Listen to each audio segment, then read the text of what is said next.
Yo,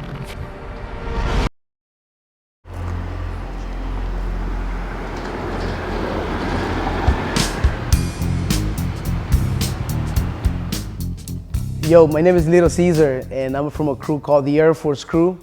We're here at the Hip Hop School of Arts. I started dancing at the age of 12 when I came here to America. I'm originally from El Salvador. Was here in the U.S. I encountered hip hop. You know, when I saw someone spinning on their hand, they were doing also windmills. You know, and I just fell in love with it. You know, so since '82, you know. It was like about 7 blocks. There was this youth center called, actually it was called the Radio first, and then it turned into a youth center in '83 called Radiotron. So 7 blocks away, here I went looking for this place, and that's where I met a lot of the B-boys. In '84, we created a crew called the Air Force Crew, which was a very dynamic group of kids that were so hungry and was contributing to a different style into the movement of b-boying, which was the air moves and the power moves. In '93, I started to organize an event called the Radiotron. After coming back from Europe and Asia, I was so inspired. We needed to do something here. So what was missing was an event, you know. So I brought Radiotron back, and in '94, January of '94, I started doing Radiotron. Through the Verge in '97, I remember me saying, man, how cool would it be to have a place where you know, us students, we can come in and learn about the history of hip hop, learn the history of b-boying, learn the history about rap, learn the history about DJing and urban art and all the other elements. And we have a facility such that we have a hip hop library, you know, we have a full-on recording studio, you know, and really starting to create this facility where we all could really benefit from it. As we proceeded, and I was like, people were asking me, so where are you gonna get your funding? How are you gonna get money from it? How are we gonna make it happen? You know, at that time I was like, you know what, I don't really know, but one thing I can assure you, that it's gonna happen. And one thing led to another, you know, and God sent an angel to this project, you know, by the name of Charles Evans, from the Charles Evans Foundation. You know, in 2007, he calls me out of nowhere saying, Cesar, what are you up to? And, you know, I met with him, and, you know, he's like, Cesar, you know what? Let me tell you what's going on.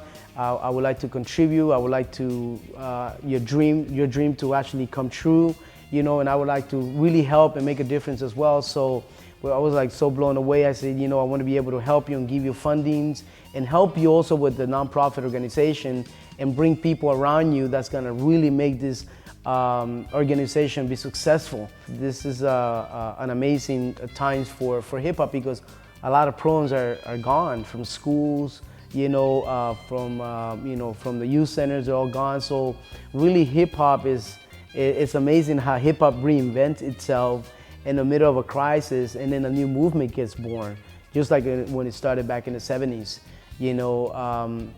So here we are, you know, 2012, we're here sitting at the Hip Hop School of Arts. I have a building here that is 24,000 square feet, the whole entire land. The building within itself is 14,000. I have 9 rooms on the first floor, and I have some rooms for staff on the second floor. Knowing the fact that if I can provide a place for the next generation of kids, and I can provide them a facility such as the Hip Hop School of Arts, they can come in and really come in and express what they're passionate about, and those dreams to be fulfilled. You know, I think that moves me, that moves my whole entire being, and it inspires me, and that's one of the reasons why I'm so passionate, because I can make a difference in that other kid's life, you know. And someone did it for me when I was 12, 13 years old, you know. Thank God for Radiotron, but it was gone, and it hasn't been another facility like that in years.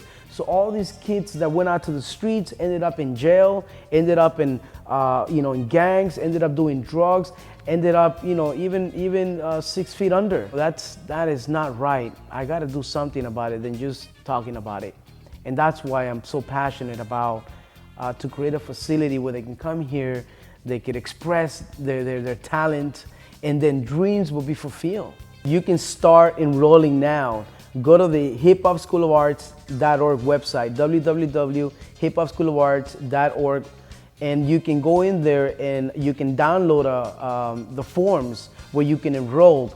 First of all, the classes, we're bringing all the elements of hip hop, and we're bringing a curriculum and a syllabus to each element with an instructor.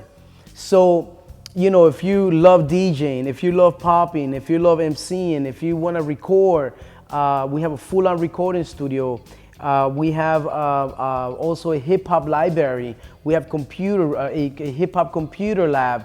And if you want to learn all the styles of dance within the hip-hop culture, this is where it's at. And then here we have a 2,500 square feet facility for the b-boys. Even people that doesn't know anything about hip-hop, they can come here and learn the aesthetics of what hip-hop really is and what hip-hop is not. Basically, when they get out of this facility, they will have a career in their hands.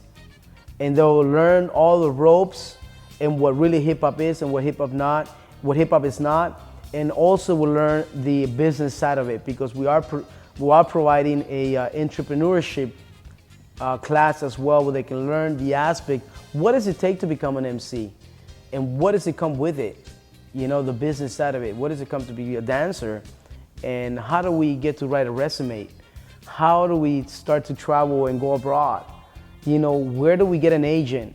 So we're bringing all these resources to the hip hop school, such that the next generation could be empowered and they can go do what they love to do. If you're out there and you're within the hip hop culture, I think one of the most amazing things that you can do for yourself is to really empower yourself, you know, get educated, you know, and really, instead of talking about something that's missing in our culture, why don't you actually gather leaders and get in action about it versus just talking about it? Because yeah, talking about it, it spreads the word, but if we're not in action, it's a challenge to really make things happen.